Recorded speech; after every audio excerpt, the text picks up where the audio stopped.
Hello again, guys. Today I wanted to talk to you a little bit about the Motorola Droid Turbo 2 from Verizon. Verizon was kind enough to send this phone out to me. It's been like 3 or 4 weeks ago at this point, so I've been using it an awful lot since then. Haven't exactly used it as my daily driver, but I have used it an awful lot, so I thought I'd just give you my thoughts and impressions on it. To cover the obvious points, it has a 5.4-inch Quad HD display, it's AMOLED, and it has shatter shield built in, meaning if you throw it to the ground, the screen is not going to shatter into a billion pieces. The frame may get some dings and dents, might get some scratches. The front of the device, the screen will actually dent in before it breaks. And I've seen lots of different demonstrations of people damaging it, so there's absolutely no reason why I should have to drop one on the ground, because the one that I have in my hand is not mine. And since I have been using this device an awful lot, let's talk about how it worked for me. As far as the performance, it's a flagship. It's one of the best phones on the market at the moment, so it is absolutely amazing, super duper fast. There are the occasional bits of hiccups when it comes to the actual UI, but it does get the job done. Things like when I would be swiping to close a bunch of windows from the recent app screen, I could see some UI lag in there. Not really a big deal.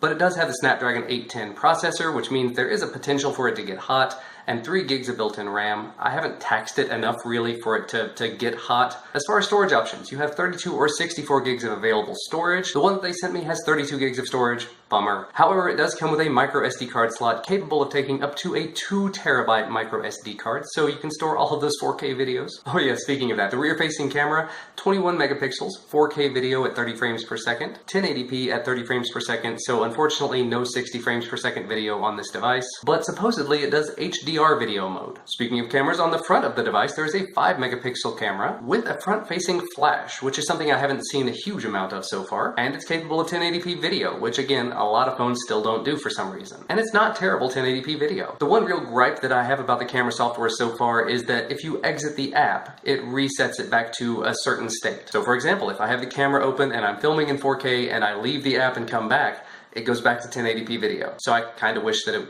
wouldn't. The other side of that is, if you go out of the camera app and you have it facing toward you, as in you've been filming selfie video or taking selfies, and you leave the camera app, when you come back in, it's going to be on the rear-facing camera again. Again, just personal preferences, personal gripes there. But as far as how the camera actually works, takes excellent quality photos, does pretty decent in low light. It's got, I think, an f2.0 aperture on the rear-facing camera, so it's okay. Not the best in the world, gets the job done. As far as the video quality, you tell me.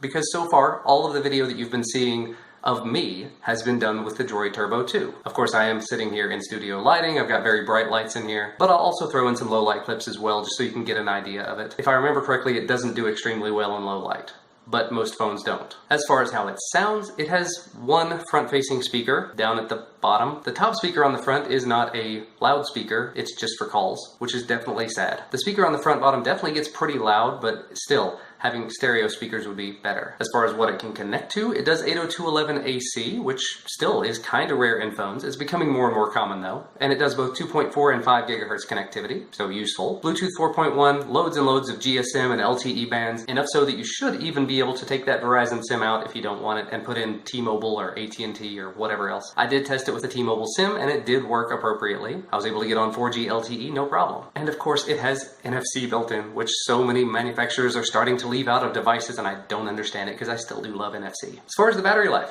again, as said earlier, I haven't taxed this a whole lot, so I can't really speak a huge amount to that. However, their site and Verizon and everybody else claims that it has a 48-hour battery. In reality, it's a 3,760 milliamp hour battery, which is massive. And like I said, not using it really heavily, it lasted really long for me. Like days and days and days. The times when I was using it heavily, mainly when I was using it as a tethering device, it lasted for many hours. I'm not going to say that it lasted for a whole day or anything, but it did last for, I think, 8 to 10 hours when I was tethering with it, but I mainly just sort of kept it plugged in when I was doing that. However, it does have turbo power charging, so you can use the Motorola turbo charger, or actually several different other chargers, Qualcomm quick charge type chargers, to get 13 hours of power in just 15 minutes. Basically means it can do Qualcomm quick charging, sort of.